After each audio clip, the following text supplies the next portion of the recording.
It's February 4th, a Thursday, and my zombie who I talked to next to my computer just fell off of my computer, so much for that idea. It is welcome to the really big class, and my guest today is Ruth Rogers. I'm so excited about today. We have performers from the UK and from very sunny and warm Brazil, where we all wish we could be, I think. And just a quick introduction to Ruth.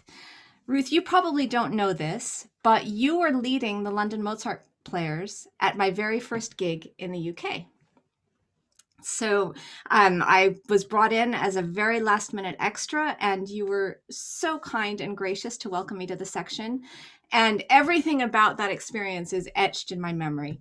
It was kind of a weird set. It was a Brahms symphony with 6 first violins, which kind of, coming from a string quartet, you would think that that wouldn't have seemed that strange to me, but boy, did it feel odd. It was a Beethoven violin concerto with Nicola Benedetti, and the timpani broke. Do you remember this?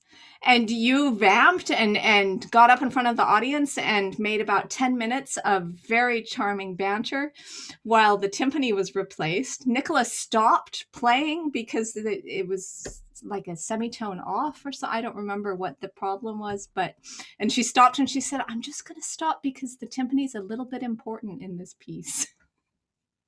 So it was a wonderful introduction to the wild and unpredictable world of freelancing in the UK for me.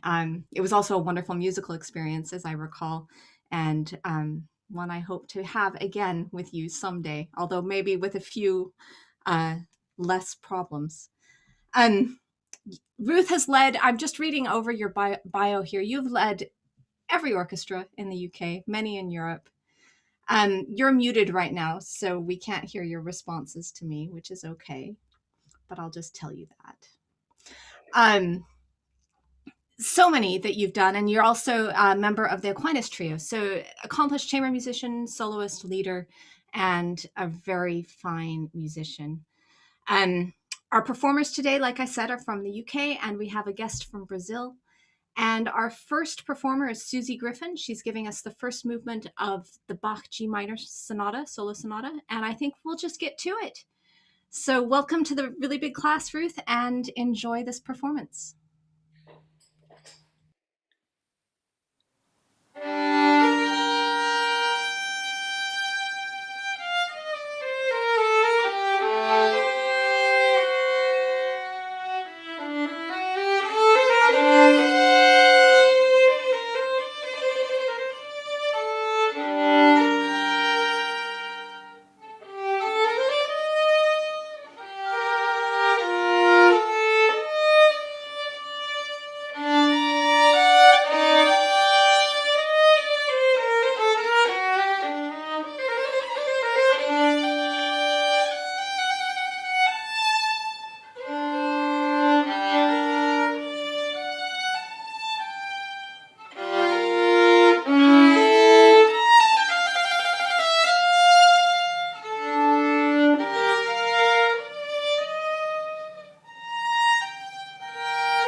Hello, everybody. Good evening. Is that all right if I start speaking straight away? Hope so. Now, I need to pin Susie so that I can see her, but I can't see where she is yet. Hang on, I'll do that in a sec. Just to say, I'm absolutely thrilled to be here. And what beautiful playing. That was so stylish. I'm really impressed. Now, where? Oh, there she is. Right, I'm just going to... I'm not very technical, but I'm going to try and pin you. How do I do that? There we go. Pin. Yes. Now I can talk to you. Hi, Susie. Hi. That was really beautiful playing. Now I'm going to say this to everyone, and I hope you won't think me mean, but I'd like to know what you were thinking when you were watching that, because I think we're all very capable of being actually the fiercest critics to ourselves. So tell me, if it's not too mean of me, tell me what you were thinking when you were watching that. I think there could be more contrast, so like different colors, and then I quite like if I could do more variation in like bow speed. Yes. Yeah, and like length of bow. Yeah. Excellent. So what you've already proved to me is that actually we can do a huge amount by recording ourselves, and we can teach ourselves. In fact, Alfred Brendel is sort of notorious for being a self-taught pianist, and he did that because at the time it was difficult to travel, etc., etc. Well, it's difficult to travel now, isn't it? And we can all learn so much, I think, from watching recordings of ourselves. And every time I record something and play it back, the things that I think, exactly what you said, contrasts, dynamics, things that I think I've really conveyed. Wow, you have to do it so much more than you actually think, don't you? Yeah. And I think the thing about Bach, so this is a piece I played an awful lot as a college student. I took it to competitions and all that kind of thing, and I pulled it apart. My copy is like literally covered in markings. You know, my teacher kind of ripping me apart left, right and centre. So it's a piece that I haven't actually played it that recently, but it's a piece that's kind of, I feel like it's in my veins, if you like. And what I think is so hard about this piece is it's got this incredible structure, and you're right, you really respect the kind of rigidity of the structure, and I think that's right. But within that, I think we have to find a kind of freedom so that it sounds like you're making it up as you go along, and that's very hard to do. So just the very first chord, what do you think is the character we're trying to establish? I need you to breathe, actually physically breathe, because this is a very hard thing to start with, isn't it? So that we do, so that you actually allow, I'm talking literally oxygen, not just metaphorically, but literally intake of oxygen. Can you just start that opening chord for me, please? Yep.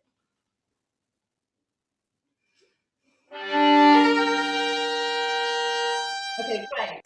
Did you really breathe? I could probably breathe more. Yeah, and I know it's horrible when you know everyone's watching. I know that. Forget them. Forget them.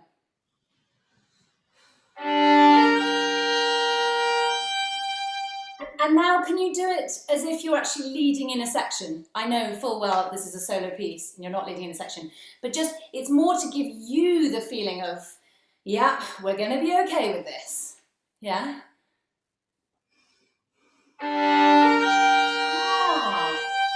So suddenly your sound is just much more open and kind of, you're inviting everyone, come on a journey with me. And what is this journey? What do you think the character is, if it's not too silly a question? In the beginning, I think like quite serious and nostalgic or something. Yeah.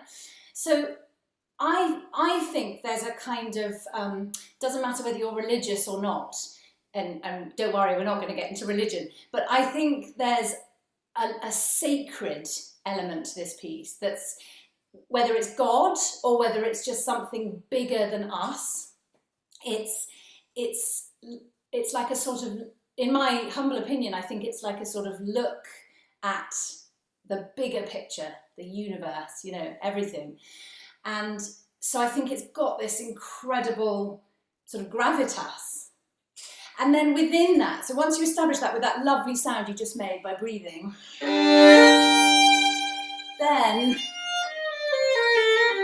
this is where we've got to then sound like we're making it up on the spot, which of course we're not. We all know it takes years and years and years and years of practice, and that we've probably worked out every single little bit of timing. But you want everyone to feel like, oh wow, gosh, what's she going to do next? So could you just try and just loosen? And do you know, the other thing just to say, I know that we violinists, it's really not fair because cellists are allowed to play their Bach cello suites all romantically, and everyone says, oh, how gorgeous. And with violinists, we all feel utterly paranoid playing Bach, don't we? Yeah. You know, oh no, is someone going to tell me it's too much vibrato? You know, just forget all that and just think about this big, big picture of the universe or God or whatever you like, or some incredible temple or something like that, that you walk in and you're completely in awe of what you see. Go for it.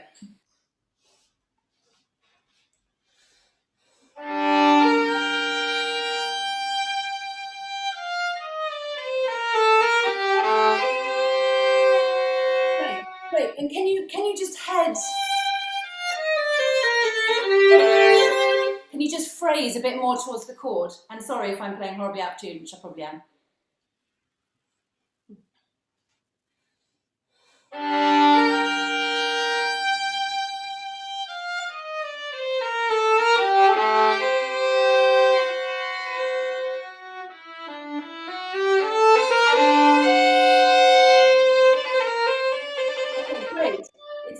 It's sounding better and better, and I love the fact you're so responsive to suggestions, because the other thing is, we all know it's hard when you've practiced something in a certain way. You've got to just open your mind up to completely different possibilities. But you mentioned bow speed, didn't you? Yeah. And I think you're right, and I think that's what will help it to have more shape, is that if you use bow speed, and especially this one,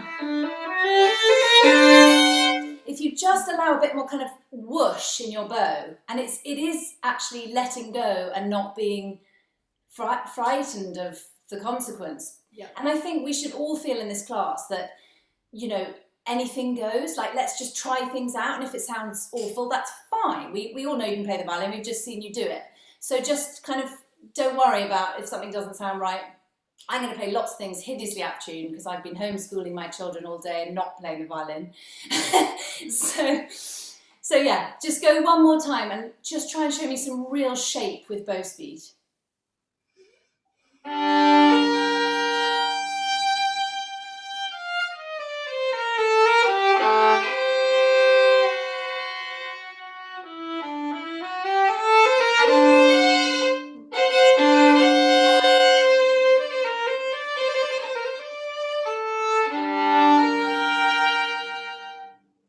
Good, lovely. How do you feel? Are you feeling kind of nice and loose? It feels a bit better. I just feel sometimes that, like, I don't know, I speed up the bow and then it kind of goes ahead of my fingers, if you know what I mean. Okay, yeah. Happens to the best of us. But I think that's something you could just experiment with. And the other thing is, you know, I'll say one thing, somebody else will say another thing. You have to take what you want from this class and leave what you don't want. You might go away and think, just don't really agree with that, which is totally fine. But what I want you to think about is a bigger range of colours. So you've got a bigger palette to work with, a bigger range of shapes, so that if you think of it as peaks and troughs, as you said, you have to do it more for it to really be conveyed. So for example, that last chord that you just played, I think that's quite big. And then this could be really quite fragile, and sort of realising, gosh, we're all so small and we're also on our own. And, you know, I mean, sorry, that sounds awful. We're not on our own. We've all got people we care about. But do you know what I mean? If you're going to go with this idea of being awed by something incredible, then you can also be humbled into thinking how small and insignificant we are. So I think if you went for a really big chord, and then really fragile,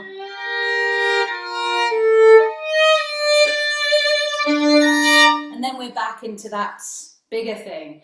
And I think you can just have much more contrast. Okay. So do you want to just go from, gosh, it's only the second bar, isn't it? Sorry, not making very much progress, sorry. Do you want to go from the second bar? Yeah. Oh, yeah.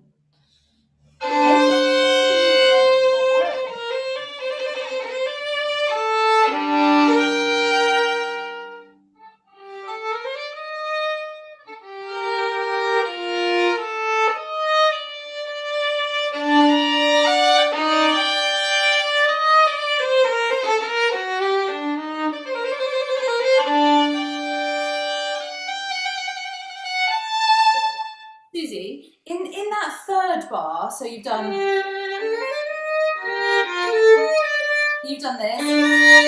Now this E flat,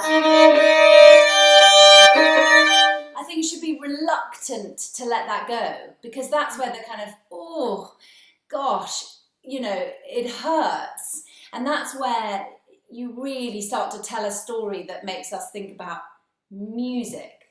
The problem with a piece like this is we all think about violin playing. Of course we do. Have you learned the fugue yet?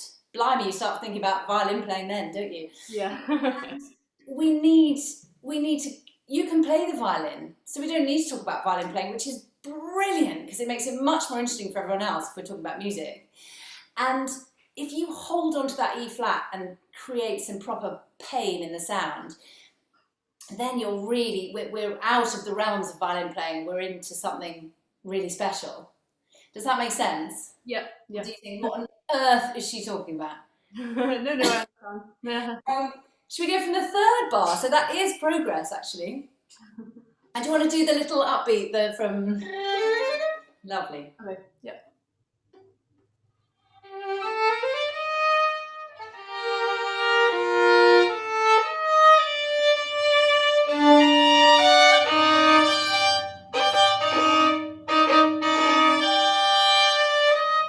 Yeah. So. Yeah. No, it's good. It's good. Go again.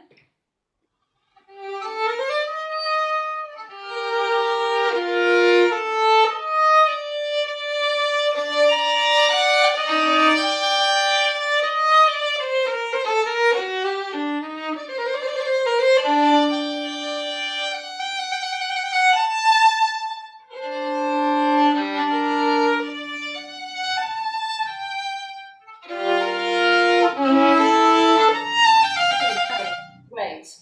The other thing I'd like to say in your defence is I know full well on Zoom that we don't get the proper range of dynamics. I know that, even if you mess with the audio settings. And I know that from, I have a student and I start yelling at him, you got to play quieter. And he says, I am playing so quietly. You know, so tell me if you think you're at your absolute kind of, the limit of your dynamic range, then tell me. So where we just got to, I think you could have a bit more dialogue between, so chords, kind of answer, and then,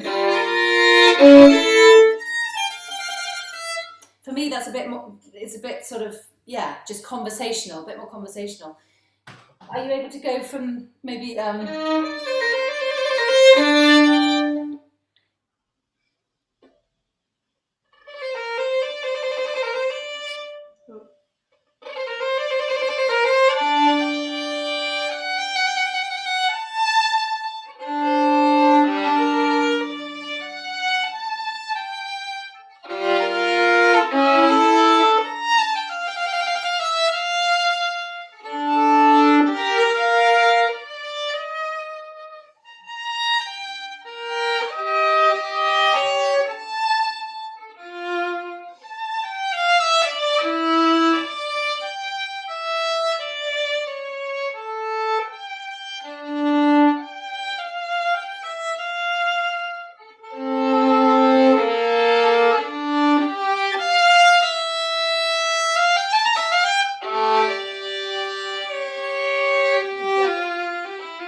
freer and freer all the time, which is brilliant. And you're so well set up, you're so well taught, you know, everything's working beautifully. I would just say that where we just got to, which is into bar 8, you could maybe just prepare your right arm for that big string crossing. You could start heading with your elbow so that you've got less, I mean, you know, it's a heck of a jump, but you can kind of disguise it a bit more if you just, have you talked about that before? Not so much my elbow, no, but like, yeah, kind of preparation for the next chord. And maybe it's almost psychological. It's just like, if you think about preparing your right arm in that run up to bar 8, it really helps, I think. So go from anywhere you like in bar 7, please.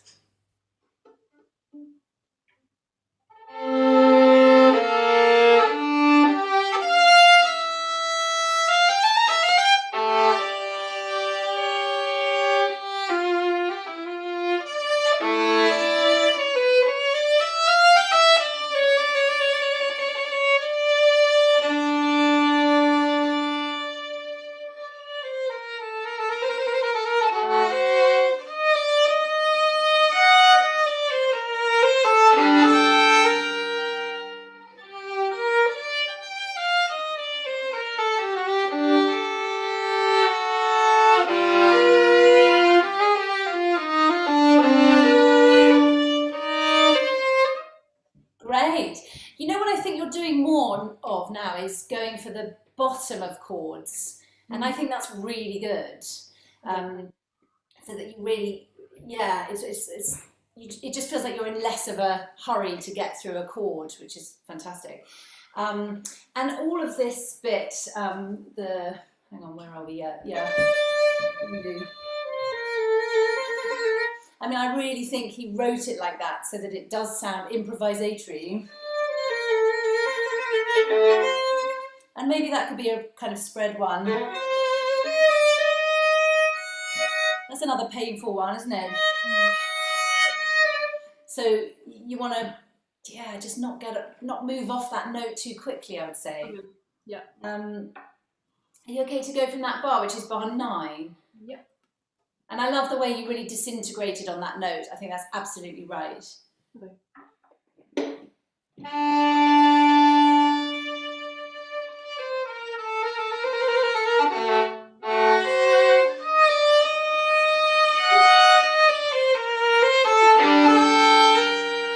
Susie, just for fun, and I'm not saying you have to do it this way at all, and I don't know if your teacher will mind, but can you just try a broken chord in the middle of that bar? Because you do this lovely fragile. I just feel that chord's pretty fragile, isn't it? Yeah. Try it, see what you think. Yeah.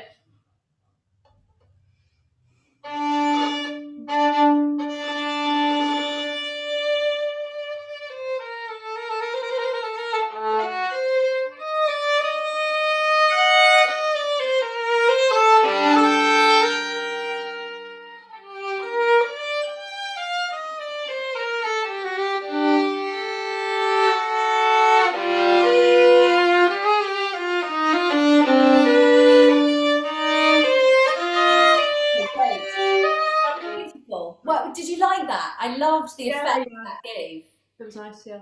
And then I think, again, just only in my humble opinion, that bar 11, the beginning of bar 11 is a low point because then we're going to build. So when you do that just before that,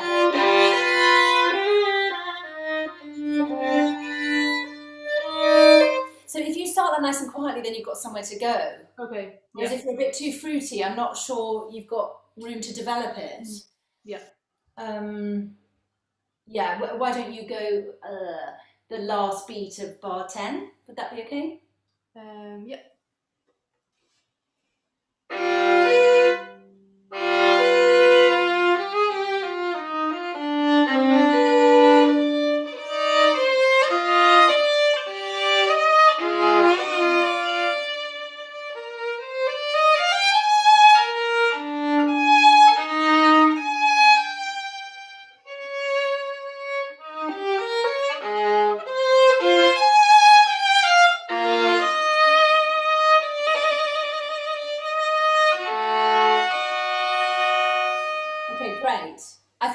lovely, the build you did. That was beautiful. And then you do.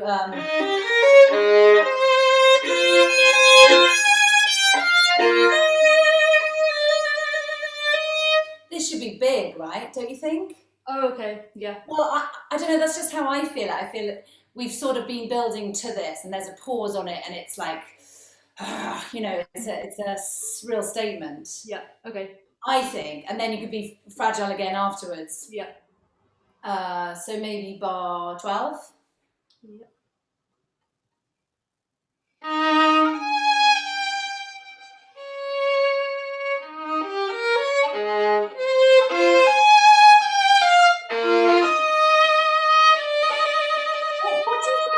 What do you think about trying to connect everything a bit more? So,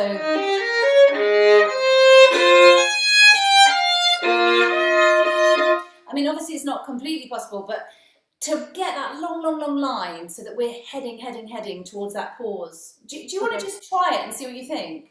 Yep.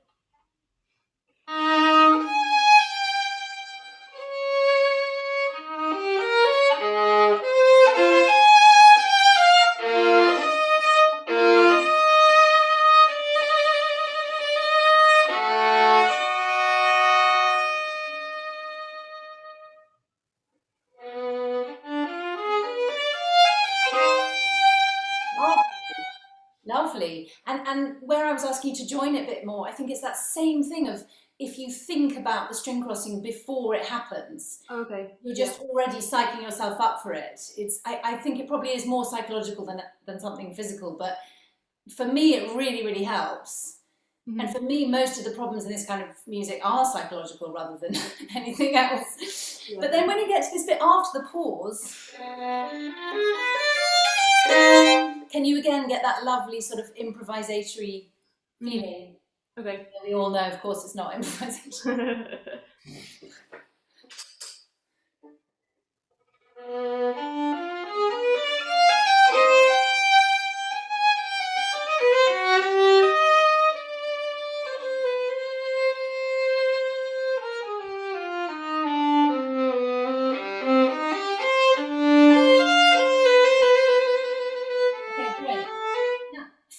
Something happens on that bar line that's special. So you've done this.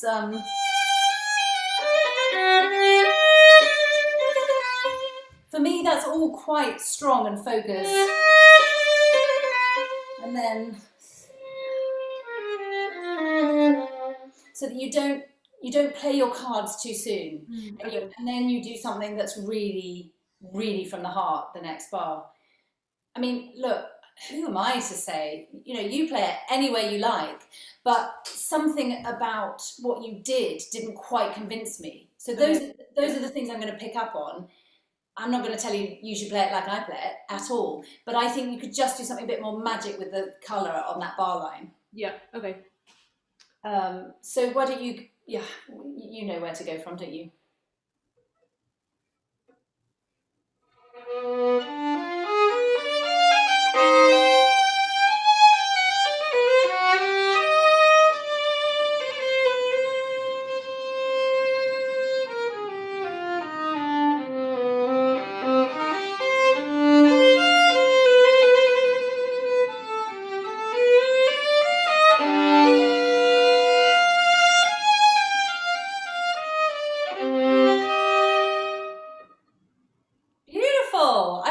Because I'm just enjoying it. Sorry.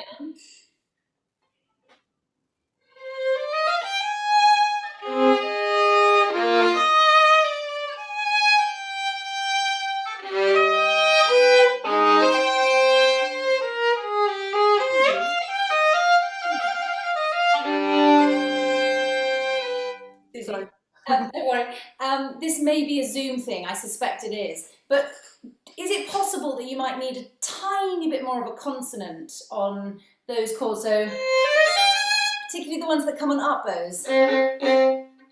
Just a tiny bit more of first finger on your bow. Do you know what I mean? Okay, yeah. So that you get that contact in the upper half. I'm just slightly losing the consonants, but it might be Zoom. Might be Zoom.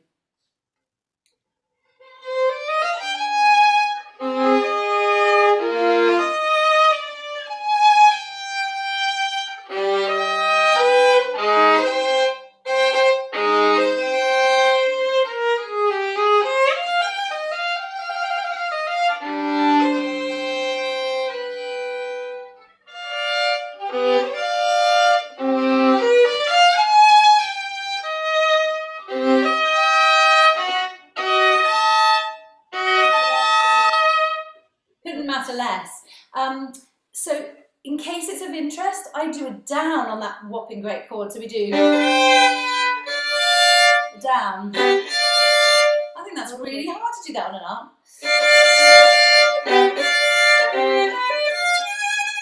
But anyway, I probably shouldn't mess you around with stuff like that. But just same thing, if you're going to do a chord like that on an up bow, just make sure it's really, really clear, the start of it. Do you want to go from that bar that starts? Ugh, see, I can't play fifths in tune. It's all good.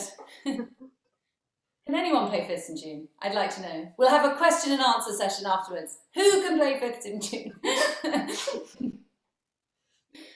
Oh, no. It's fine. Everyone's thinking, yeah, I'm with you all the way.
Beautiful, absolutely beautiful. And yes, I know we've run out of time, sadly. My next victim awaits, but you have a lovely future as a violinist. You know, you play so well and you respond so well. I just hope that you might think about freeing it up a bit. You know, like you said, providing more contrast, more colours. You know, I think so often. Do you know, one thing I seriously advise is play to somebody who you really respect as a musician who is not a string player. Because so often we get so wrapped up in all the technicalities of playing string instruments, and it takes a pianist or a clarinetist or a, you know, whatever, to say, well, have you thought about this? Or is this how you mean it to sound? Because sometimes we're just so busy thinking, oh, my fifth wasn't in tune, that we lose sight of the bigger musical picture. And let's face it, people don't care. If you go to a concert that's magical and special and paints a picture of all the things we talked about, like some glorious temple or going out on a beautiful clear night and seeing all the stars, does anyone come away thinking, yeah, but she did play 1/5 out of tune? You know, nobody cares. They'd much rather be sold a fantastic painting with a tiny little blip on it than some kind of perfect photocopied mass-produced thing. You know, we can all listen to CDs for that, can't we? Yeah. Anyway, bravo you, really great, and I hope to see you knocking about the music profession in a few years. Thank you. Bye. Thank you so much, Susie, and beautiful playing. Very beautiful. Ruth, I'm so happy you made the point about playing to someone other than a violinist, because I think it's so true. Also, your thought about cellists getting to do whatever they want, and here we violinists, we feel like we have to pay tribute to performance practice, even if that's not our specialty. We get so frozen in these details, and I love that idea of playing to someone other than, you know, a musician who's not going to tell you about your fifths. Yes, it's a great idea. We have with 3 players now, we have time for questions between performers. So does anyone have anything they'd like to bring up? I'll just check and see if anyone's raising their hands. We can also take questions at the end, so it's very flexible format. And if not, then we will jump across the oceans to sunny Brazil and hear Leo play some Mozart for us. And just a word of introduction. I don't know how many of you were watching the big class back in November when we had a very special chamber music class and we had a quartet from Brazil play as part of this exchange with the Illumina Music Festival. And I just wanted to tell you a little bit about how I met Leo, because it's through this wonderful program called Equal Music that matches wonderful musicians across the world. And without this pandemic, I don't think we ever would have, well, I know we would never have crossed paths. And it's been just a joy to get to know Leo and his violin playing. And we have as much, I think, fun chatting about cultural exchange as we do about violin playing. So Leo, welcome to the very big class. We will share your Mozart video. He's preparing for an audition that's tomorrow for the orchestra that he plays in. They have, is it twice annual? 2 times a year? They have Yes, to. yes, every year. Every Yes. year. Beginning. So this is for that. And he was very excited, Ruth, to play to you as the leader of the London Mozart players. He wanted to play some Mozart to you. So this is, we'll play the whole, we won't show the cadenza, but the whole first movement of the Mozart G major.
Fantastic, Leo.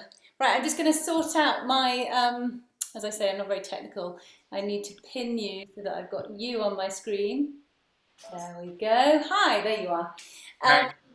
Hi, well done you. And it's so lovely that you can join us from Brazil. I just love that. And I loved all the background noise and the fact that it's hot. Over here in the UK, we can't even remember what it feels like to be hot. We've been cold for so long. So well done you. And how exciting that you have an audition tomorrow. Is it with accompaniment or not? No, it's just the violin, and it's blinded. The teachers can't see me. Behind the screen. Okay, great. And when you play, can you hear the accompaniment in your head? Sometimes yes, sometimes not. Have you listened to it quite a lot? You know, Yes. Yes. Because I think that helps so much with this piece. Because it's so bitty, isn't it? You have to stop so many times. It's truncated. And so I think if you can hear the orchestra in your head, it will make you play in a slightly different way, in a good way. And like I asked Susie, I'd like to ask you what you thought when you watched your video, when you listened to it. Did you have any thoughts? I guess try to be like the most happy possible, the most like sunny and great and happy, all those things. Yeah, great. So for me, the words I'm going to let you into two secrets now. Well, I'm going to let everyone listening into two secrets. The first secret is, for years and years and years, I used to play the A major Mozart for auditions. And I think some of you might relate to this, that when you start the A major and you're feeling a bit nervous, it goes a bit like this. A bit like that. Is anyone thinking, I know what you're talking about? Whereas the G major is such a brilliant choice, because even if you're a bit nervous, you can absolutely, I'm getting a thumbs up, you can absolutely, even if you're nervous, you can just go for it. That was my second secret, that I start up bow. Now, I'm not remotely going to tell you to change your bowing at all, but I think that the feeling you get from that, like, you used the word, what was the word you used? Happy. I think you said happy.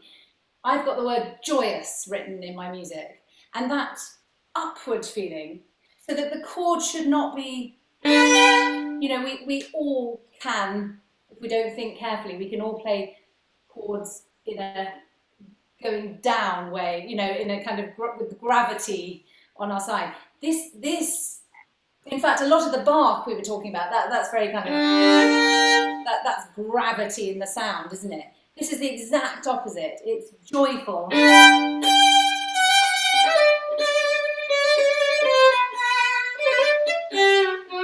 So you want, from the moment you start, to make those people listening on the other side of the screen to think, our day just got so much better.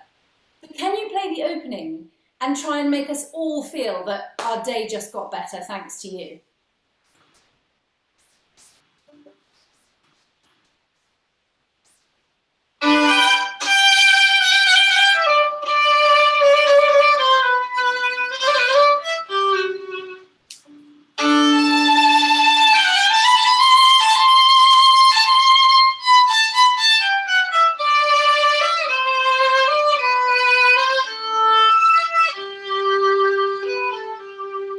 Okay, great, lovely.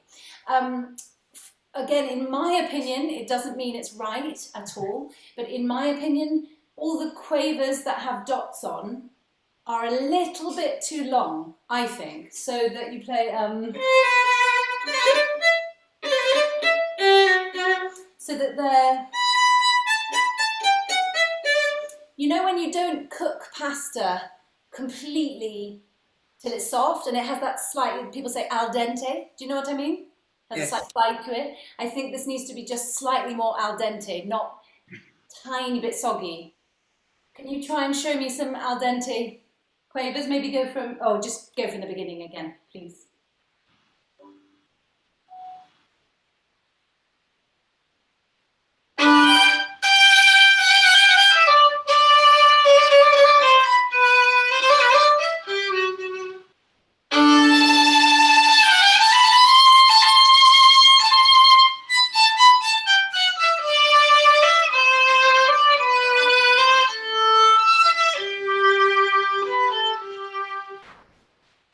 Great, let's go on.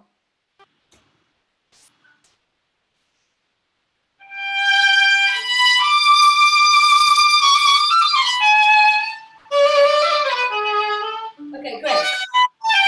Leo, do you think now this section is the same character as the opening or something different? I think maybe something more like another character showing up. I agree.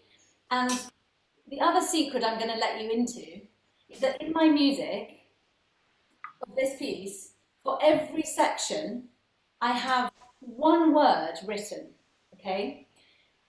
And it helps me to try to immediately encapsulate a character. So for me, this section that you just started is much more loving, much more dolce than the beginning. So we've done our, that's kind of woohoo, champagne, sort of slightly champagne corks, party time. And now it's something a bit more kind of, a little bit more personal and not so giving to everyone. It's a little bit more for someone special, not just, not the crowd. Something. So I think if you could just think a bit more dolce and a bit more with love. Could you try that second section, please, from, do you have bar numbers? Yes. Yes, so from bar 51? Perfect.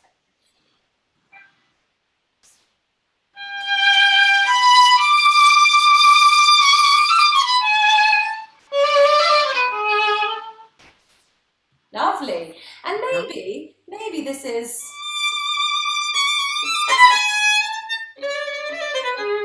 Maybe that's something a bit of a slightly cheeky echo, possibly?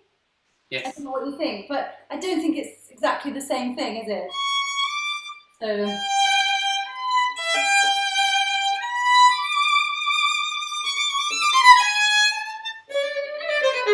It's like with a slight wink or a smile, but maybe a little bit softer than the thing before. And then you're going to go... Oh, sorry. So something new then, proud. So it changes characters so often that it's almost hard to keep up. But I think it's so beautiful if you can find those different characters. Otherwise, some people accuse this piece of being quite repetitive. But it's not repetitive if you can find these different characters. Does that make sense? Yes. Perfect. So let's go from the same place again, please.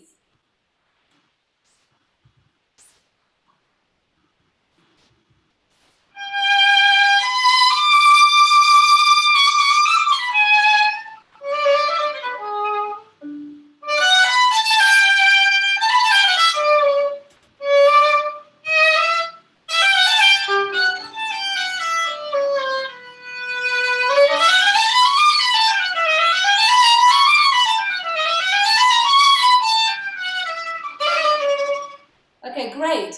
It already sounds so much better. It's lovely. But this is a very kind of crazy marking, isn't it? In 60 and 61, we've got half bar loud, half bar soft, half bar loud, half bar soft.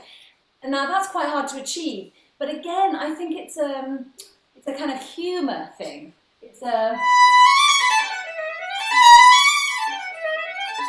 I think that the soft one is humorous. It's cheeky. And I think... Joke. Say again? Like a joke, yeah. And I think you have to always remember what kind of person Mozart was. He'd be like hiding behind the cupboard and going, boo! And going, hee hee. He was an absolute child, wasn't he, in lots of ways. And an absolute genius, of course. But I think if we can find that childlike kind of, that element, then immediately the music becomes so fun. This is such a fun thing to play, don't you think? Yes. It's one of the most satisfying things to play. I would always choose to play this rather than the Bach that Susie played. Because for me, it's, I don't know, maybe it's more my temperament or something, but it's so positive, isn't it? Yes. So just show me some real contrast, please, in that. So you can just at the last moment, you can crescendo into the forte, but only just at the last moment, I think. Do you want to try that from bar 60, please? All right.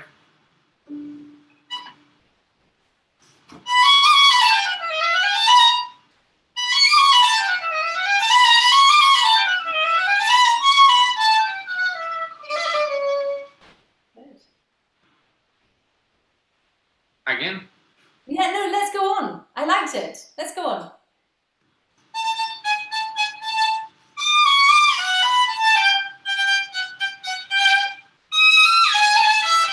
Okay, good.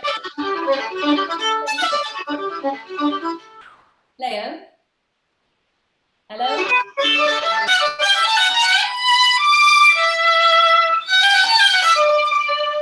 Sorry to interrupt. Hi. No problem. So I think from bar 64, we've got two very different characters. And if we go with this idea of Mozart kind of doing this or something, and then remembering, oh no, actually I'm a grown-up, I should behave like a grown-up, and then, but he can't resist, like, and then, oh sorry, no, I know I'm a grown-up. I think if you were to think something like that, and then,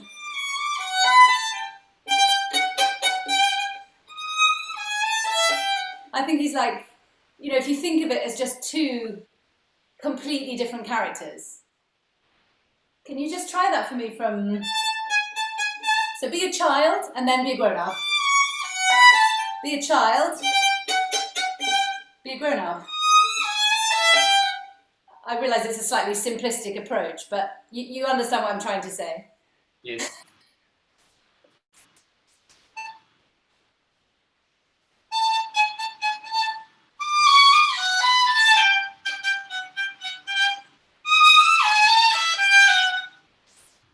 Great, let's carry on. Great.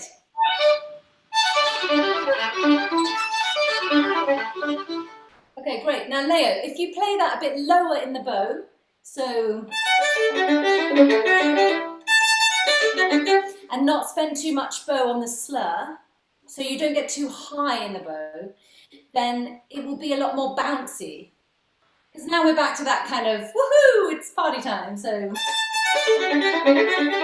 And I want to hear that bounce in your bow, and you're a bit too high in your bow, so it's not coming off the string. Please, can I have from exactly there?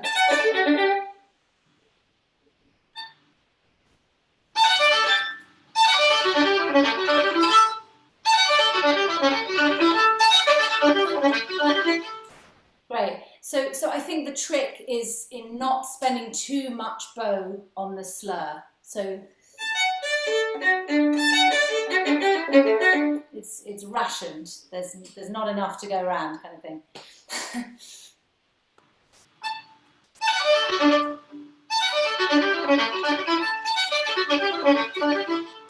Good, much better. Let's go on.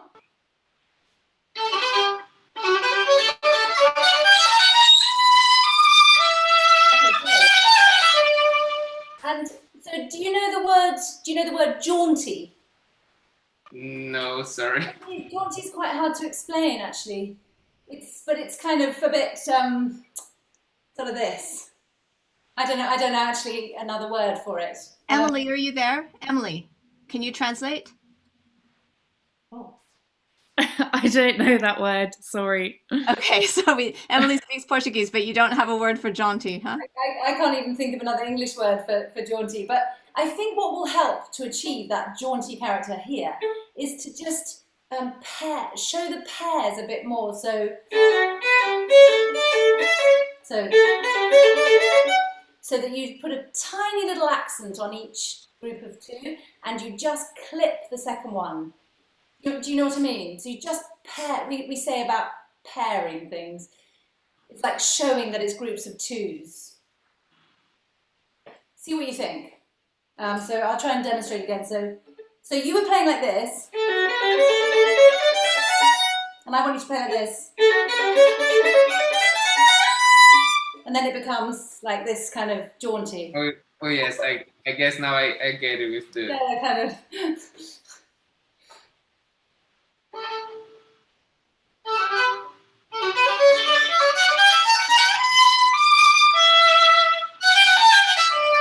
It's already much better, but just try slightly lower in the bow and slightly less bow, please.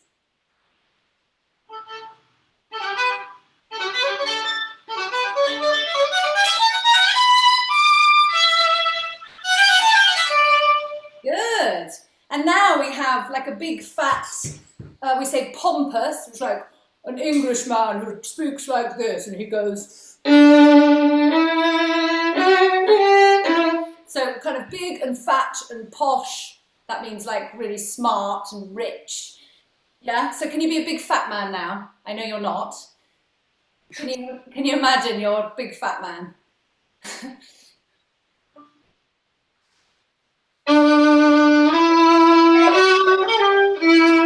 If you're a big fat man, you have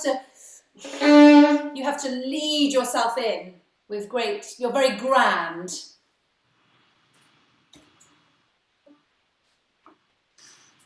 Okay,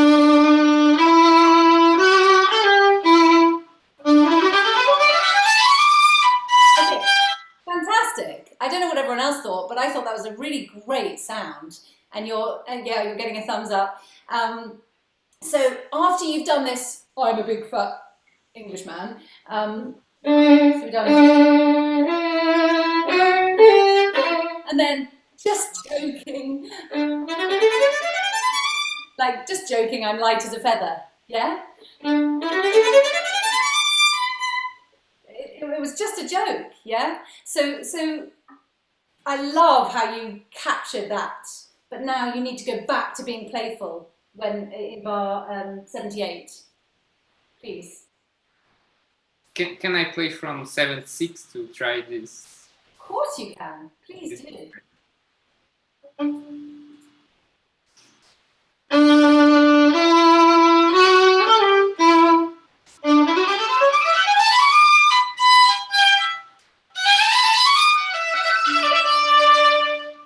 Great. Let's go on.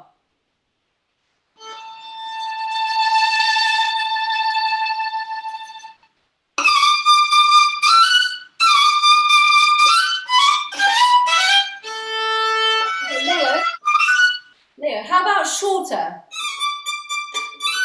So you think of like some birds pecking, like peck, peck, peck, peck. It's not, is it? It's not that, I don't think. It's...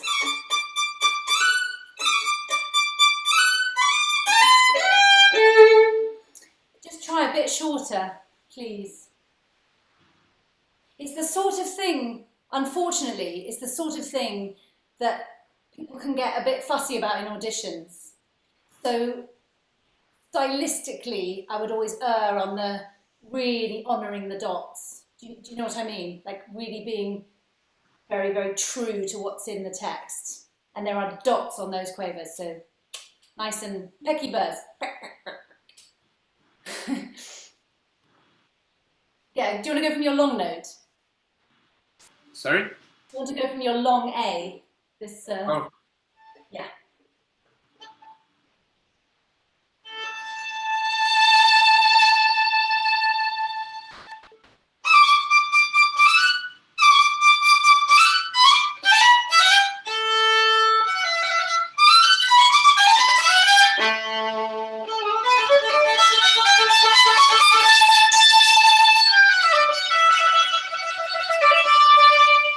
Great, yeah, and that's so, there's a word exuberant. Okay, so I'm running out of time, I know. But exuberant, it's like, there's a vaccine. Like,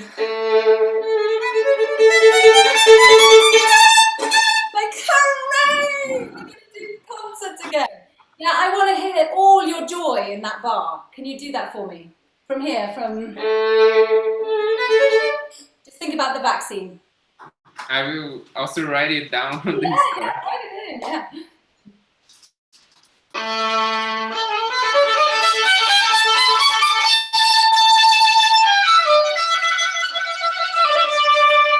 Lovely.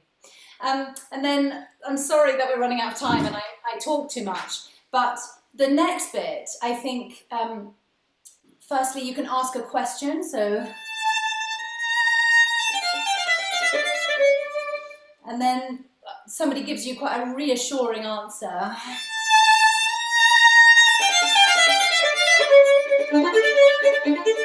And remember in this bit that you're an accompaniment. The orchestra is the interest. So you're like a bubbling accompaniment. Yeah, so it's easy to forget that when you're playing by yourself. And then, yes, one last thing, if you don't mind. When you get to bar 136, this I think is something, this for me is the most special section of the whole movement. So maybe you're remembering something, like reminiscing.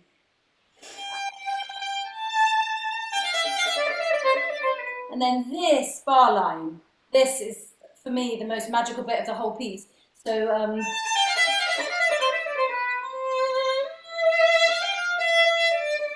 I mean, it's suddenly so lyrical and so loving and such a long, long, long, long phrase. And I wish I could spend like at least 2 hours with you because I'm really enjoying it. But unfortunately, that's not fair on the next person waiting. So thank you so much and wishing you the very, very best of luck for tomorrow. You'll be brilliant. Thank you. Thank you so much. Leo, do you have any questions, Leo? I guess the questions I had, she already answered it. Okay. Oh, good. Thank you very much for playing. And I looked it up because I saw how I can tell how warm you are. It's 33 degrees. Yes. Wow. So, And I closed the window because I live on a very high apartment. So if I let it open, will be noise from the city, like bus and train and cars. Wow. amazing. Well, go drink a very large glass of water. Yeah. And thank you so much for playing. It's a joy to hear you. And Bravo, bravo. Thank you for the opportunity. Thank you so much. Pleasure. does anyone else have any questions before we switch gears to? Yes, I see a hand up. Who is it? Emily, go ahead. Hi. Yeah, I have a question about starting it on an up bow because I've played this piece and I personally really like it on an up bow, but I feel like I've seen in masterclasses and like heard other teachers like shoot it down quite a lot. So I just wondered if you thought, like, if you heard it in an audition as like a panel member, if you would think it might be controversial. Personally, not at all, because as I said, I feel like it absolutely sets up the right spirit. And you know, if someone comes in and immediately captures the character, then frankly, I couldn't care less whether they started on an up bow or a down bow. It's all about just finding the right character. And what I would say about being on a panel is I think you know very early on whether someone's of interest or not. So by kind of, you know, why not be different from everyone else? If everyone else plays it on an up bow, on a down bow, just you and me, we'll play it on an up bow. And if you get penalised for it, I'm very, very sorry. Every audition I've done, I've played it on an up bow. So. Okay. Ruth, would you also mind talking a little bit about maybe this concerto as a audition piece? Because I know, let's see, I've got several of my students from RNCM on, and two of them chose this of the Mozart concerti, but they always worry, oh, maybe I should be playing the A major, maybe I should be playing the D major. And this one gets kind of a short. Yeah. And I think that's ridiculous, but I wonder if you could speak to that. Yeah, I mean, I know exactly what you mean. In the same way that people are frightened of playing Mendelssohn, they think they should play Tchaikovsky or Sibelius. But, you know, if someone comes and plays Mozart G major and Mendelssohn extremely well and with great stylistic awareness, you know, I'd rather that than a Glazunov concerto that's a bit rough around the edges. Do you know what I mean? So for me, it doesn't matter which. But I definitely do hear more of the A major and the D major when I sit on an audition panel. But I love it. I find it so refreshing when someone brings the G major. I'm like, yes, I love this. I do think it's really hard without accompaniment, though. I think if you can possibly take your own pianist to an audition, obviously that's not always possible, but if it is possible, I think it helps, just because, as I said before, there are so many gaps, aren't there? Yeah, it really is. It's tricky that way. The lemon, you're not quite sure whether to count the rests or not. All right. Well, speaking of Sibelius, I have to make a little just admission here, because we've had the Sibelius Concerto more in the really big class than any other piece. And at some point I was like, okay, no more Sibelius. We're not going to have Sibelius again. And then just after I made that decision, I got like 6 requests to play the Sibelius. So I have just relented, and this is now Sibelius month. We're going to have Sibelius every week. Charis is playing the exposition, or the first section today. Next week we will actually have the 3rd movement, so you can look forward. Those of you who will be there next week can look forward to that. Then we'll return to the 1st movement, but we're going to get the cadenza. I've been promised a cadenza, and then the last week of February we'll return to the 2nd movement. So we'll cover the whole piece mostly. Maybe not the last page. No one ever wants to play the last page. But that's the explanation for why more Sibelius and why not more Sibelius. So Charis is a student of mine at the RNCM. She's a 2nd year postgrad, and let's listen to Sibelius.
Fantastic, Charis. And now I need to do my thing of finding you. Where are you? No. Oh, I don't know how to find her. Hang on. If I go to gallery, there she is. Hi. I just need to put a pin on you so that that sounds really painful, doesn't it? Put a pin on you. That was fantastic. You've obviously got a wonderful teacher, and I love the way you really use your bow. You really use all of your bow, which I really admire. When I was a student at the Royal College, my teacher, who was Itzhak Rashkovsky, he would stop and he'd say, "How much your parents pay for this bow?" And I'd say, I can't remember, something like £8,000 or something. He'd say, "Tell them they wasted £1,000 because I wasn't using it." I remember thinking, oh, that's awful. I must use my whole bow. So you do use your whole bow, which is great. But like I did with the others, I want to ask you, as your own worst critic, what did you think when you watched that? Did you learn anything about yourself that you didn't already know? I think the two main things would probably be making sure I fill note values for their entire length. Sometimes the longer notes sort of don't feel like the sound is consistent through the length, and also they're a bit too short on. And also, and this one varies from day to day, but my vibrato consistency and variety. I was going to talk to you about vibrato. Yes, I think it's something you could vary a lot more to create again, this thing I keep saying about a bigger range of colours, a bigger palette. Now, speaking of colours, do you have a colour in mind at the beginning? Don't worry, it's not a trick question. There's no right or wrong. Sorry, I've just pinned myself, which was silly. I thought it would have both of us. Colour. I think the instant one that came to mind was sort of a blue. Yes, me too. A kind of what's the word? There's a word for it, but sort of almost a midnight blue, or kind of slightly grey blue. Yes. So not a really So I think this is a piece that's full of different colours, and I think we can do more with that, with your playing, and also particularly with your vibrato. So I feel this opening should be quite a narrow fib, I think, so that it's got a kind of intensity. Do you want to just start the opening again, thinking of a kind of midnight blue, or I don't know if that's the right term, but anyway, some lovely shade of blue that's in your mind, and quite a fast and quite a narrow vibrato, I think.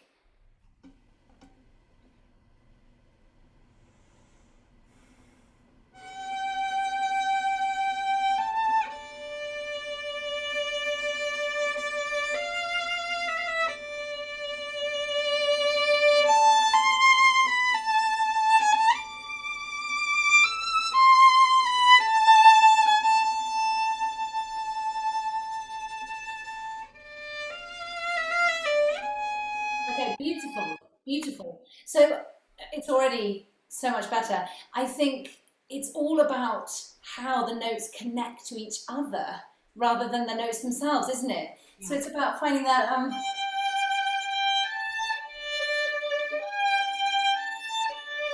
it's that kind of just a tiny little drop of black treacle on the bow hair where the bow change takes place. That's how I kind of envisage it. So that there's no, that it's proper sostenuto.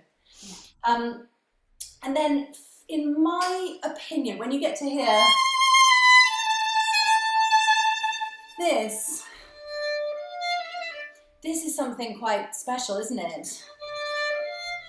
Maybe even a slightly senza vib type thing. And there's a term I use with one of my students. I think he thinks I'm a bit bonkers, but I say we need more of a dandelion clock sound. And it's when you pick up a dandelion clock and you go and everything goes, and that lightness, it's a different kind of sound, isn't it? So this is normal, and so it's tasto and it's fast bow and it's dandelion. Blow it into the breeze. So Yeah, let's start it once more, shall we? Yeah.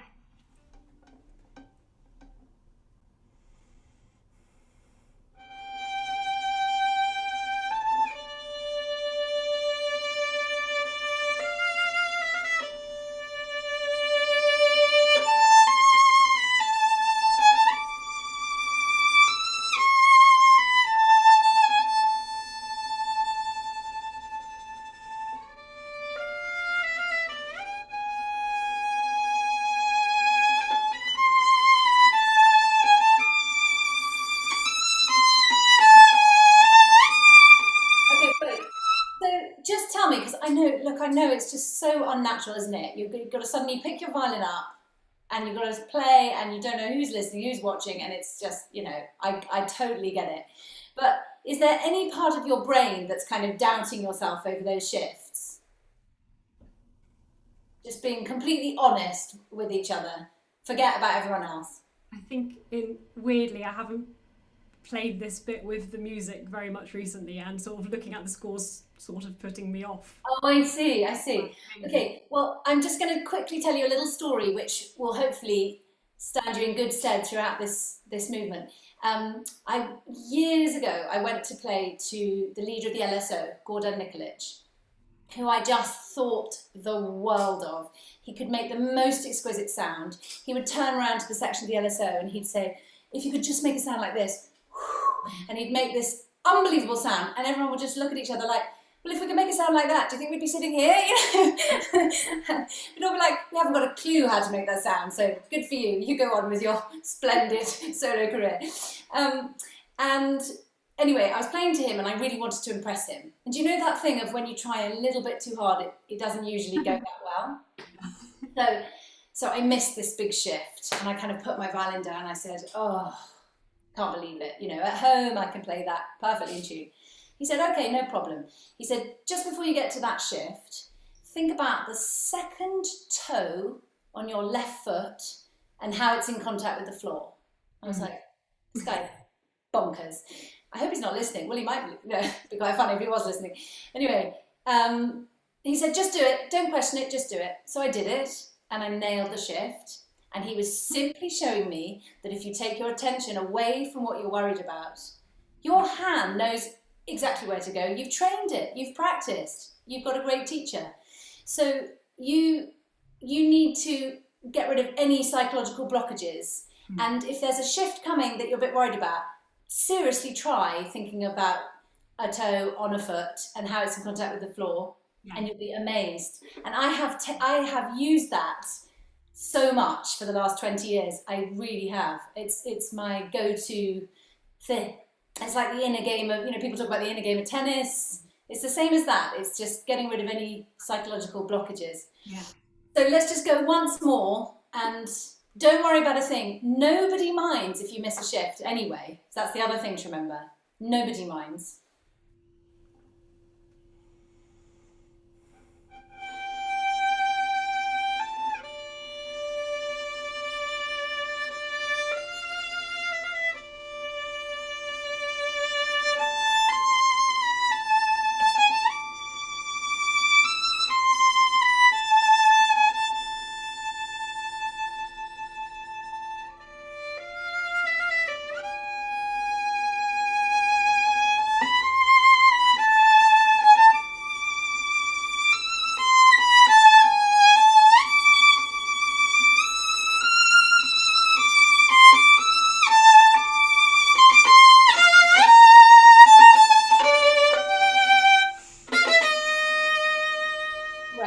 So it's so much better. It's fascinating psychology, and you can now use that all the time. It's brilliant.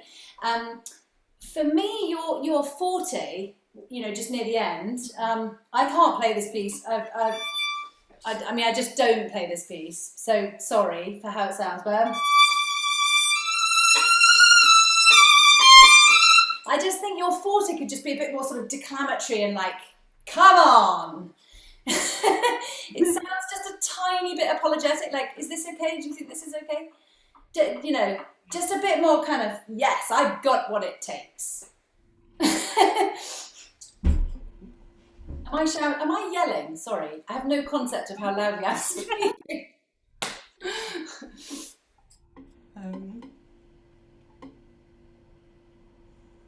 Just maybe do the bar before the forte or something? Yeah.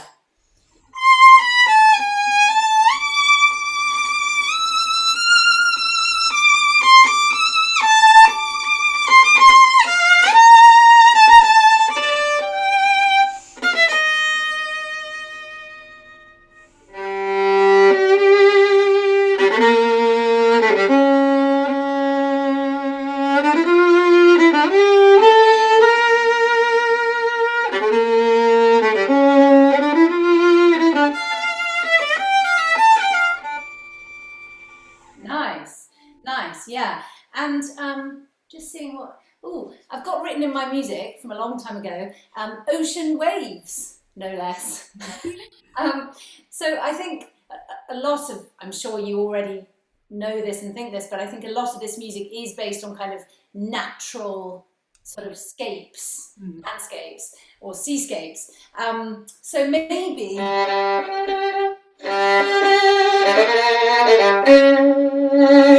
there could be a bit more kind of that sort of, crashing waves kind of thing. And my husband said something to me just before we started. He said, the thing about music is it's the one thing that you can combine the elements. So you can have like fiery water. Yeah. You can't have fiery water in real life, can you? But in music you can. So I think a bit of fiery water here would be great. I like that. Do you want to go from that lovely bit? Which every violinist, I mean, that's really satisfying to play, isn't it?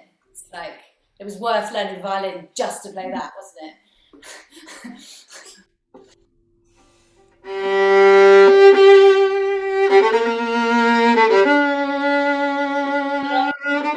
Do it again, think about your second toe left foot. Yeah. Okay.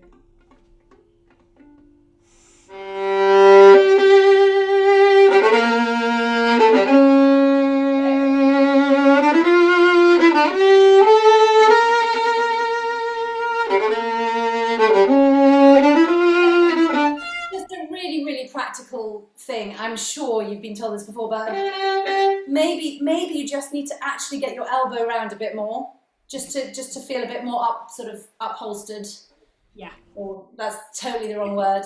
Bolstered, boosted, something, supported. Okay, same again.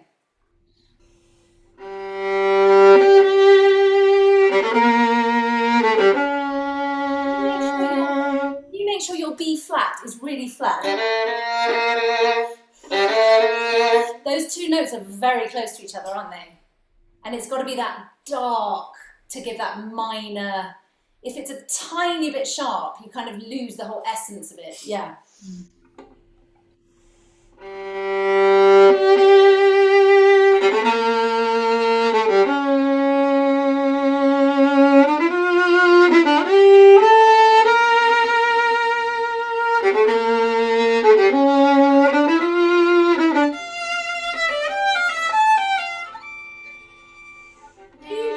Do you have accents? Do you have accents on those? Yeah. Maybe you need to stop the bow and, like I said before to somebody about the first finger on the bow to give that punchy up bow thing. It's just so much harder at the point, isn't it? Mm-hmm.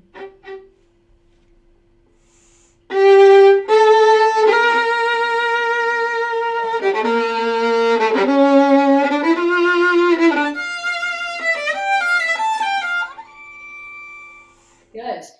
Now what's going on with the character, do you think, this next bit? Yes, exactly. Yeah. Exactly. You don't even have to put it into words. It's that, isn't it? And so we want to hear this kind of stormy, I mean, it's actually pouring with rain outside right now. It's that kind of, yeah, it's dark and it's rainy and it's stormy and it's brooding and it's like, when are you going to let us out of our houses? It's all of that, isn't it? Mm-hmm. Yeah, so let's go from there.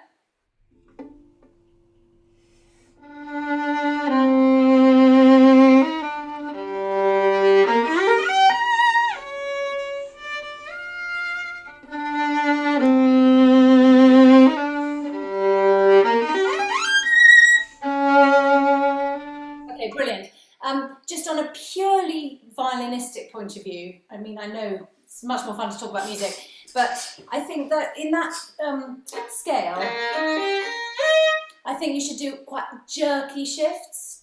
You know what I mean? So, and I would actually personally practice it like that.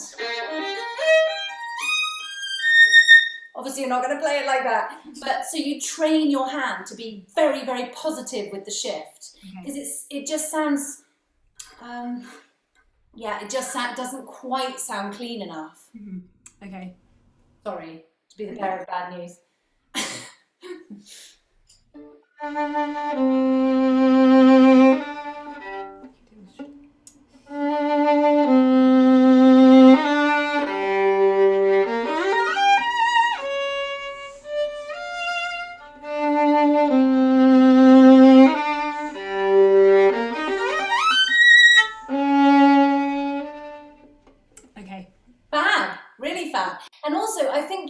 Spent slightly less bow on the first half of the bar so that you could do a bit more of a kind of whoosh, and that's brilliant.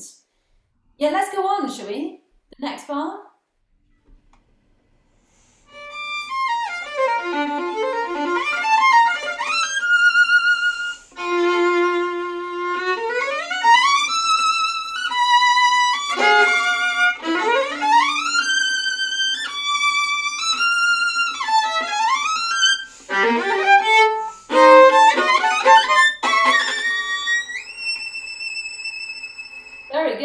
Very good. But remember, you can do whatever you like there. So don't feel stressed. License to be a soloist. Yeah. But I thought that was all really, really good. Just maybe, I think you know this, that chord with the A flat at the bottom. Just, it's hard for intonation, isn't it? Again, I wouldn't feel rushed. I think you've got more time than you think. Yeah. Getting into it.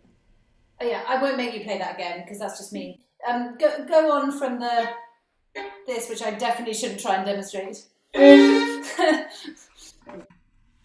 I'm putting my violin firmly down.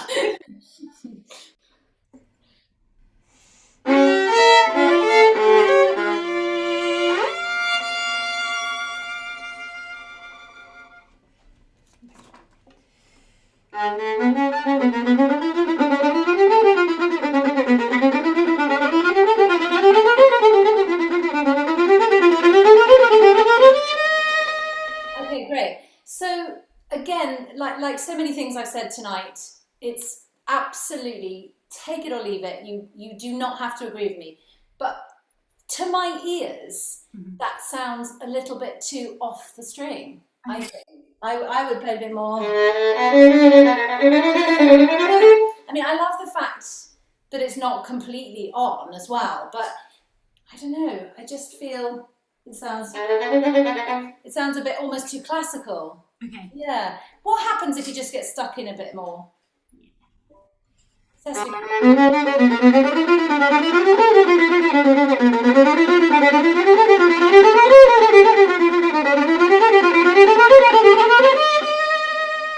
Well, we'll have to ask Cecily what she thinks, but personally, what I love about that is then you can do so much more with it because you can vary. Oh, you're getting a thumbs up from her.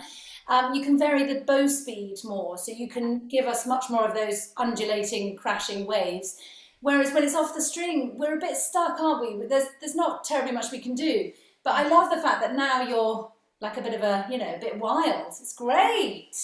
Do it once more and then carry on. And I promise not to interrupt you till the end of, until you get to figure 2. Okay.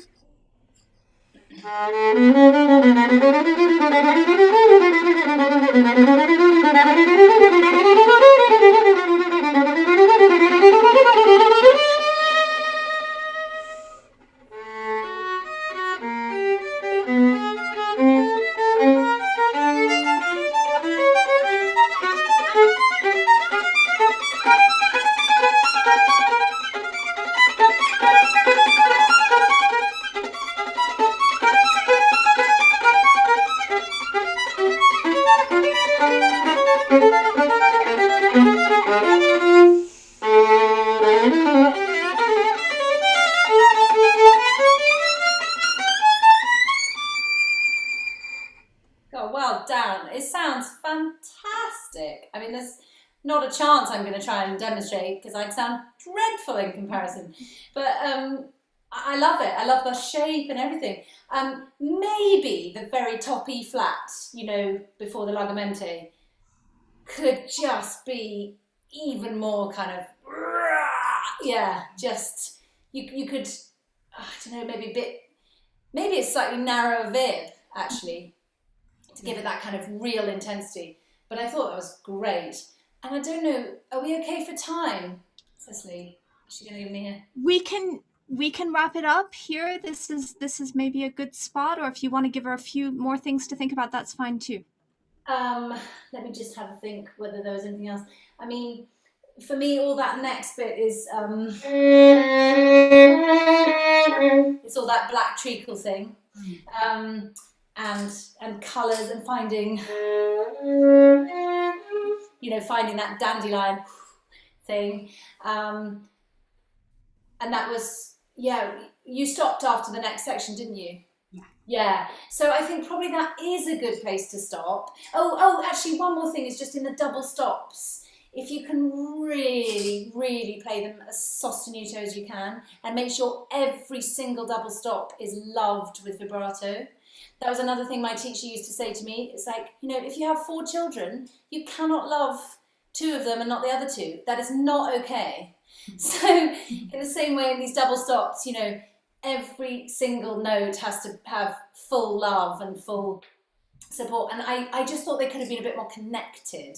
Okay. Yeah. And maybe you'll watch your video back and think, oh yeah, okay, they could be a bit more connected. But I think, you know, you're a great player, and I've loved, well, like I said to Leo, I'd love to have another 2 hours, please, but I suspect everybody wants a nice glass of wine or something now, don't they? But thank you so much. Well done. Very much. Gorgeous playing, Charis. Thank you very much for being here and for all of that, Ruth. Now, do we have some questions? We've got to have some questions. I have a few, but okay. Maybe we'll see if anyone raises their hand. No one yet. I wanted you to talk a little bit more to this American about your treacle on your bow. Okay. And maybe you could just talk a little bit more about what you meant by that. Is it a sort of feeling of stickiness at the change, or how are you imagining that treacle on your...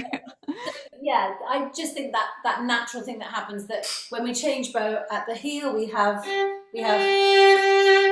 natural weight of the heel, don't we? And when we change bow at the tip's much lighter, as we all know. So it's so fractional, but I kind of almost, when I'm trying to achieve that black treacle sound, I imagine the tiniest little crescendo into the bow change at the tip. So that, and maybe something, I'm actually not very good at analysing what I do, which is why I probably shouldn't be a teacher, but I'm serious about that, because actually if you start asking me about technicalities, I'm like, well, I don't know. Yeah, but it's so descriptive. The words that you're using are so descriptive of a feeling. That's why I wanted you to elaborate a little bit, because I think it's more interesting. Yeah, for me, it's just that. It's the tiniest hint of a crescendo as you approach the bow change at the tip. And the reason I think of black treacle is because there's absolutely no chance that we can lose contact, because we've got this tiny little sticky patch. So it's impossible to lose contact. That's a terrific descriptor. I always think it's, you know, you could go through and say, okay, slow down your bow this much, and then, you know, give it a little bit more weight right at the point that you turn around, and maybe it would get to the same point. But I think if you just imagine that you're running into a little bit of tree sap, and it gets the same point across. Like, you know, the opening of the Glazunov Concerto? That's the one. So for me, that's like just lashings of black treacle all over your bow, and then you play.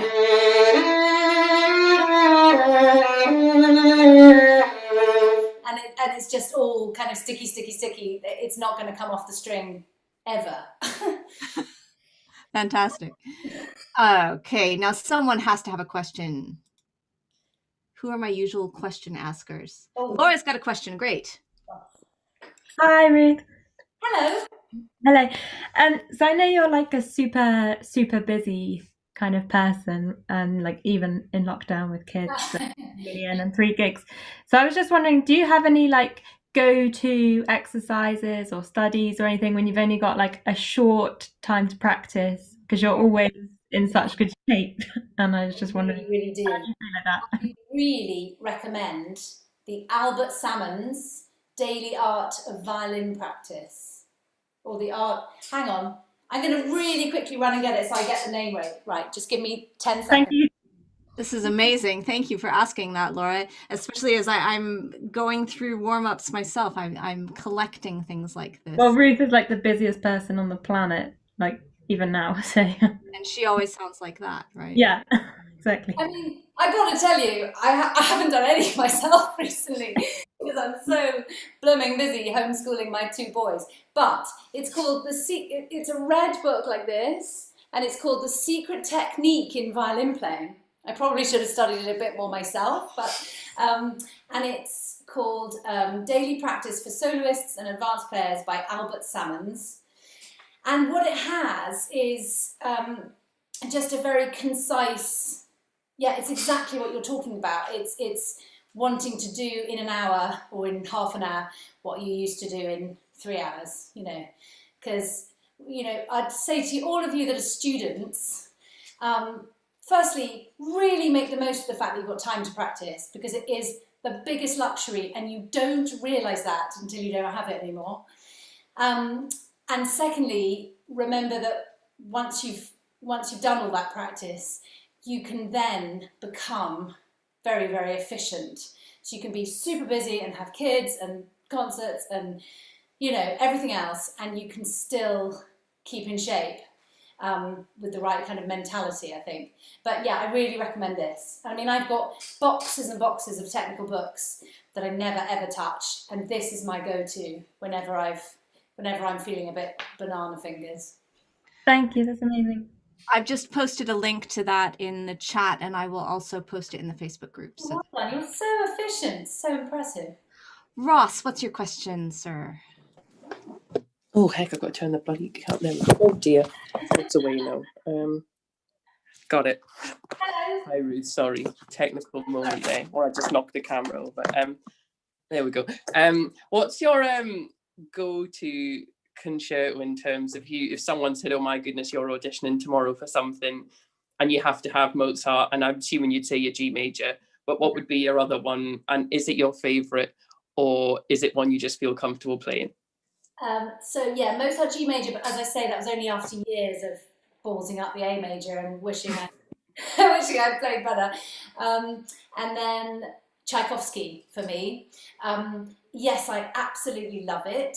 I think it's got a bit of everything. It's got lyricism, it's got virtuosity, it's got everything. And I learnt it when I was a student, and I learnt it really, really, really thoroughly. And it's kind of, that's the other thing I think about the things you learn when you're sort of in your early 20s. They go into your hard drive and they're there forever. Like, I can still play that from memory. But if I memorised something a month ago, and I'm not joking, a month ago, I can't remember it now. I can't. But the things I memorised when I was 21, I can really, they're there. They're just part of my software. Or maybe that's the wrong word, but anyway, or they're in the hard drive is what I should say.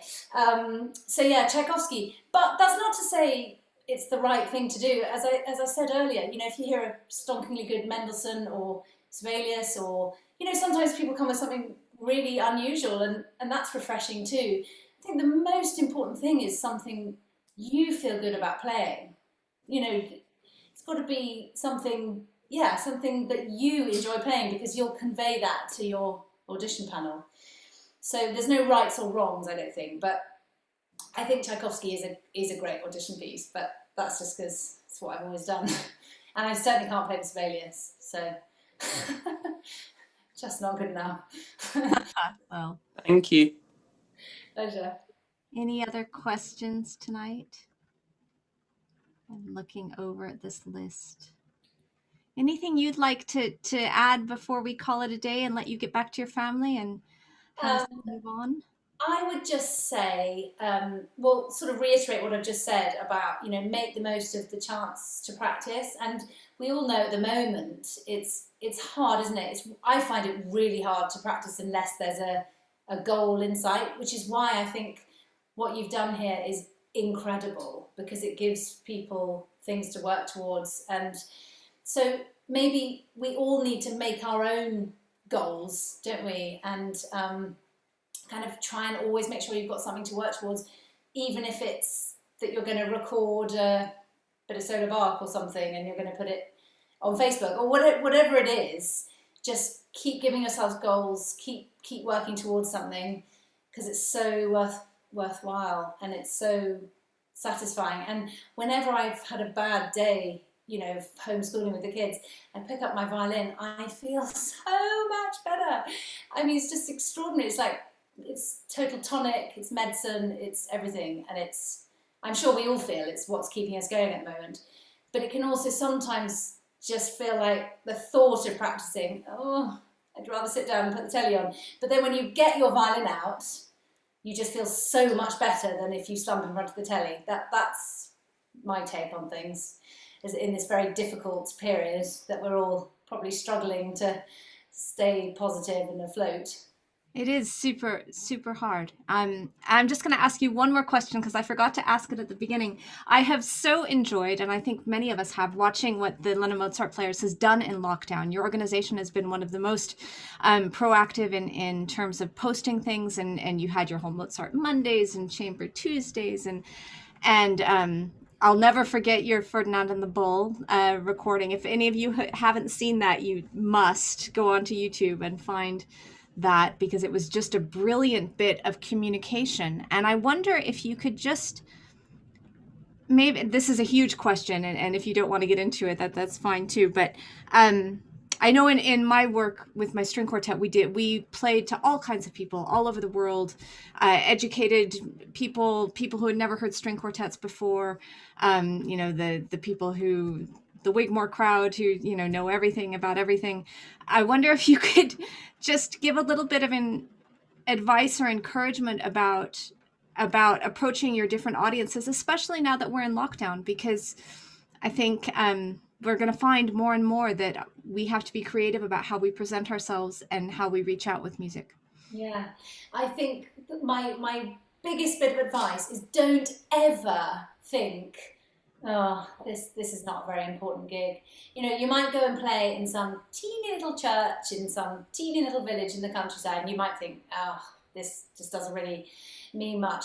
But actually, firstly, there's kind of always somebody who knows somebody who, and it might lead to something else, or it's incredible how connected we all are one way or another. So there's no such thing as a gig that's not important.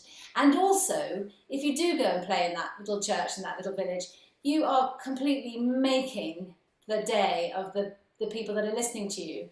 So even if it's, 3 grannies and a dog, they're going to love it and they're going to totally appreciate what you're giving to them. And I think if there's one thing the pandemic has taught me, I will never take an audience for granted ever again, because it's hard to play a concert in an empty church, and you just have to imagine that hundreds of people are going to watch it on the internet.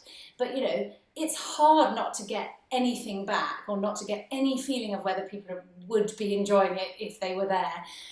And so you realise that playing to people for real, in the flesh, is so special, and it's so remarkable, and we must all treasure every opportunity we get from now on, because having had that taken away from us all, it's, I don't know, it makes it even more special, and we're so lucky to be able to give that.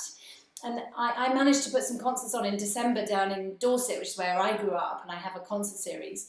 And I can't tell you, it was such a thing to organise, because we had to do 3 sittings. We had to lay, arrange all the seating so everyone was socially distanced. We had to disinfect. So we did the same concert 3 times every day, and we had to, disinfect everything in between, and, just logistical nightmare. But everybody was so grateful to have live concerts. They couldn't believe their luck. And we as performers couldn't believe our luck to be performing. So I'm sort of waffling on, but I guess every single opportunity is an opportunity, and don't ever feel sniffy about, I'm too good to be playing here, because we're all of us lucky to play anywhere we can play, I think. And it means so much to people. I think that's the takeaway also. Ross is asking where you get all your energy. And I think you've just answered that, actually, because you're drawing it from the music that you're making, I think, if I can guess. And I mean, it feeds us. I think that's a good place to end it for today. Just about next week, Rasheen Walters is teaching for us. I don't know if any of you caught, would have been probably the second one of these classes back in April where I dragged Rasheen in and made her do an improv demo with a dear jazz violinist friend of mine, and she was very game, and so now she's coming back in her true element, and we'll be hearing, like I said, the third movement of Sibelius. We have a wonderful young violinist from Michigan playing some Bach, the Bach Lure. And Louisa will be playing some excerpts, I believe. So we'll intersperse those. It's a great mix of music, great mix of people. And I also have to thank, I don't know if she wants to be anonymous. I had a wonderful donation come this week that funds the rest of the classes through March. So that's just an amazing, amazing thing that people are willing to help us all. And I'm so proud that we're almost, I mean, proud is maybe the wrong word, but we're almost to a year of big classes. So crazy, crazy times. Well, so thank you very much. What an achievement. Huge congratulations to you. Well, it's a pleasure. It really is. So thank you very much, Ruth. And I